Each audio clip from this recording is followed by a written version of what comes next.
Europe 1.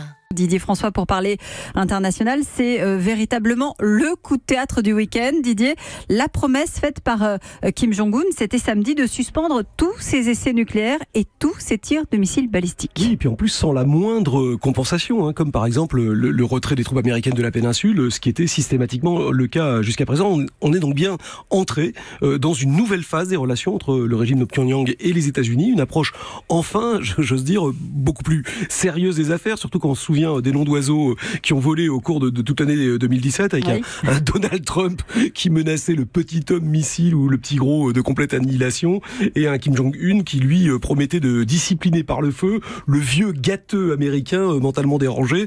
Donc effectivement, partant de là, on a vraiment fait de gros progrès.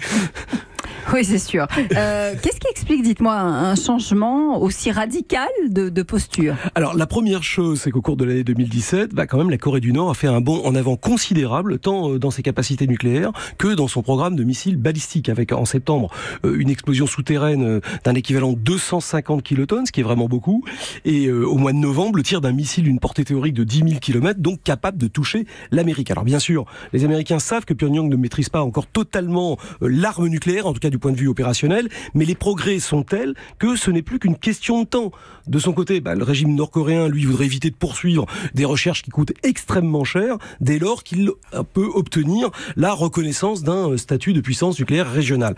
Tout ça serait donc finalement un compromis qui arrangerait tout le monde, surtout s'il s'accompagne d'une normalisation entre la Corée du Nord et ses voisins, à commencer bien sûr par la Corée du Sud. Mais sauf que cette normalisation des rapports avec la Corée du Sud, ça avait commencé, on en avait parlé au moment des Jeux Olympiques notamment. Tout à fait, voilà, c'est la fameuse diplomatie des patineuses là, mais qui se...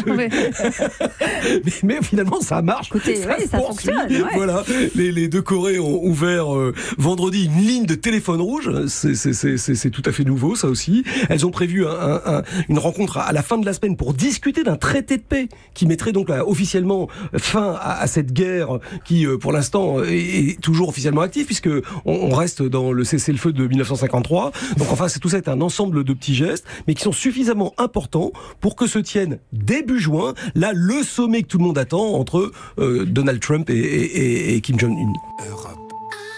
Europe 1.